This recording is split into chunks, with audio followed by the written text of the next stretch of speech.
Assalamualaikum bang. Waalaikumsalam. Hello guys. Saya punya gitar ni saya tak tahu siapa. Saya main. Lepas tu bunyi dia macam lain sikit bang. Saya rasa tali dia dah lemah ni. Mari saya cek dulu lah. Macam orang cek tu. Oh, ni tali dah longgar ni. Tali dah rosak dah ni. Kena tukar ni. Kena tukar. Kita tukar tali baru. Bayar-bayar kat abang tali yang harga pun berpatutan. Main sedap.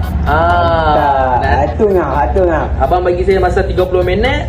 Bagi saya tune dulu. Bagi padu-padu.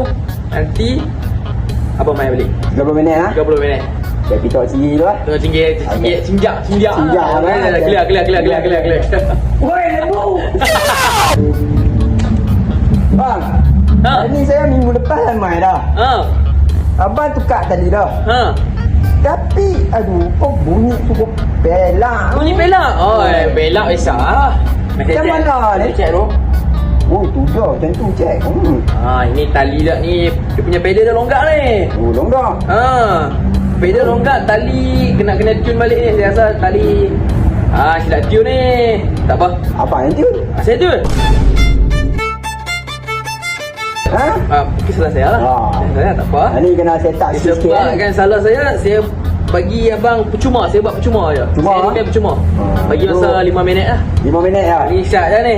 5 minit saya api lembu pun dah hilang lah. Saya tunggu sini je lah. Okey, tak apa lah. Abang tunggu sini Okey.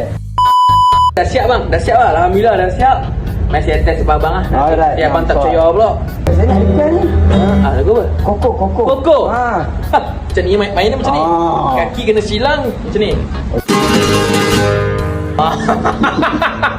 Yo, make me pukul loko. Sedap. Okey, ngam. Ni dah ngam Ni ni. percuma abang boleh permain kan. InsyaAllah bunyi tak pelak dah. Bunyi tak pelak Tak pelak. Okey. Asyik, datang lagi. Ha? Ya, Asyik. Lembu.